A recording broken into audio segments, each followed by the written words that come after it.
اعوذ باللہ السمیع العلیم من الشیطان الرجیم من ہمزہ ونفخہ ونفثہ۔ سورہ بقرہ کی آیت نمبر 223 میں اللہ رب العالمین کا ارشاد گرامی ہے، اے ایمان والوں، تمہاری بیویاں تمہاری کھیتیاں ہیں، اپنی کھیتی میں جس طرح تم چاہو آؤ، اپنی موت سے پہلے بہت سی نیکیاں اپنے لیے بھیج دو، اللہ سے ڈرتے رہو اور اس بات کو اچھی طرح جان لو کہ قیامت کے دن تم ضرور اللہ سے ملاقات کرو گے۔ اور اے رسول صلی اللہ علیہ وسلم، آپ مومنین کو خوشخبری سنا دیجئے کہ اس دن انہیں کوئی خوف اور غم نہ ہوگا۔ شان نزول، حضرت جابر رضی اللہ تعالیٰ عنہ کہتے ہیں، یہ صحیح بخاری اور صحیح مسلم کی حدیث ہے، یہودی کہا کرتے تھے کہ اگر بیوی کے پاس اس کے پیچھے کی طرف سے آئیں تو بچہ بھینگا پیدا ہوتا ہے۔ ان کی تردید میں یہ آیت نازل ہوئی۔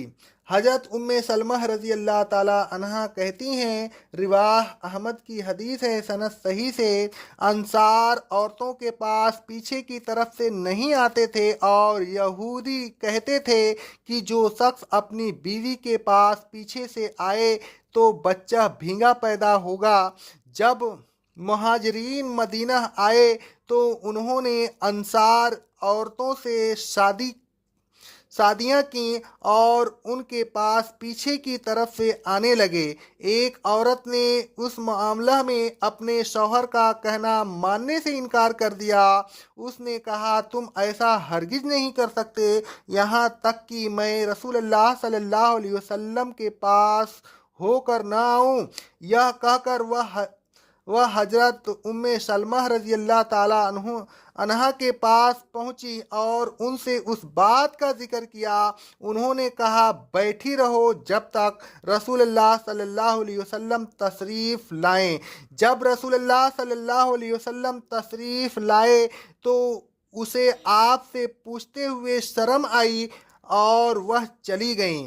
حضرت ام سلمہ رضی اللہ تعالیٰ عنہا نے رسول اللہ صلی اللہ علیہ وسلم سے پوچھا۔ اسی وقت یہ آیت نازل ہوئی۔ رسول اللہ صلی اللہ علیہ وسلم نے فرمایا، اس انصار عورت کو بلاؤ۔ حکم کی تعمیل میں اس عورت کو بلایا گیا۔ آپ نے اس کو یہ آیت پڑھ کر سنائی۔ آپ نے فرمایا، شوہر اپنی بیوی کے پاس ہر طرح جا سکتا ہے مگر ایک شمام میں، یعنی صرف قبل میں۔ نوٹ ترمذی میں صرف خط کشیدہ عبارت ہے۔ الغرض یہودیوں کی تردید اور مندرجہ بالا واقعہ کے سلسلہ میں اللہ تبارک و تعالیٰ نے یہ آیت نازل فرمائی۔ اللہ تبارک و تعالیٰ نے فرمایا، تمہاری بیویاں تمہاری کھیتیاں ہیں۔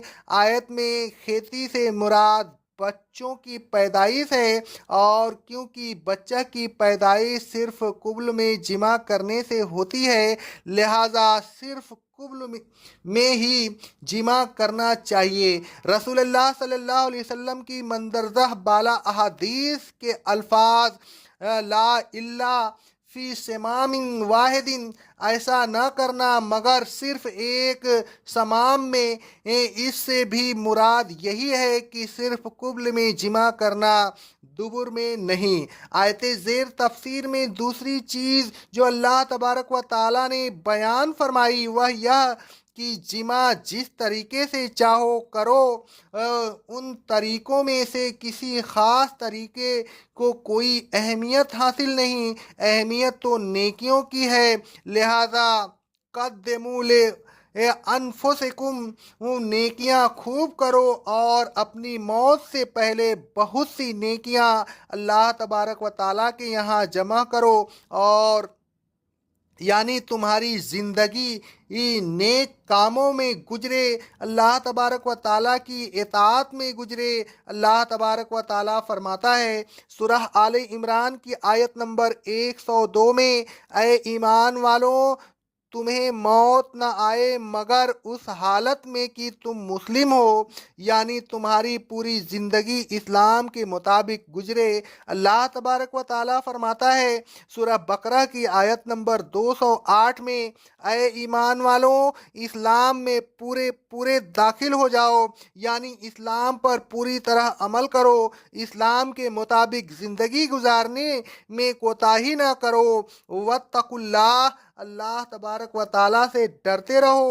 وَاعْلَمُوا أَنَّهُمْ مُلَاقُوهُ، اور یہ اچھی طرح جان لو کہ تم اللہ سے ملنے والے ہو، اس کے دربار میں پیش ہونے والے ہو، وہاں وہ تمہاری کوتاہیوں کی تم سے باز پرس کرے گا۔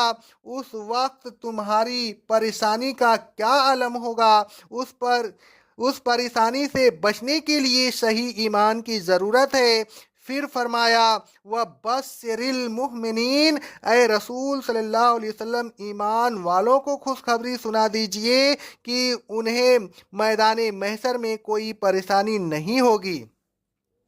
اے لوگو، اللہ تبارک و تعالیٰ سے ڈرتے رہیے، صحیح معنوں میں مومنین بن جائیے، اور اس بات کو ذہن نشین کر لیجئے کہ ایک دن آپ کو اللہ تبارک و تعالیٰ کے دربار حاضر ہونا ہے۔ وہاں آپ کے اعمال کا حساب ہوگا، برائیوں کی سزا ملے گی، نیکیوں کی جزا ملے گی۔ وہاں ایمان کام آئے گا، نیکیاں کام آئیں گی، لہذا اپنی زندگی نیکیوں میں گزاریے، اور دربار الہی میں پہنچنے سے پہلے ہی بہت سی نیکیاں پیشگی جمع کر لیجئے۔ موت کے بعد نیکیاں کرنے کا وقت گزر جائے گا، آپ کے ذاتی عمل کا تمام سلسلہ منقطع ہو جائے گا، لہذا زندگی کو غنیمت جانیے، نیکیوں میں سبقت حاصل کیجئے۔ سورہ آل عمران کی آیت نمبر 133 میں ہے، اور اپنے رب کی مغفرت اور جنت کے حصول کے لیے جلدی کیجئے، کہیں ایسا نہ ہو کہ زندگی کے یہ لمحات گزر جائیں، پھر حسرت و ندامت کے سوا اور کیا ملے گا۔ اس وقت سوائے اس کے اور کیا کہا جا سکے گا۔ سورہ زمر میں کی 56 نمبر آیت میں اللہ رب العالمین فرماتا ہے، وائے حسرت اور افسوس اس کوتاہی پر جو میں نے اللہ کے حق میں کی۔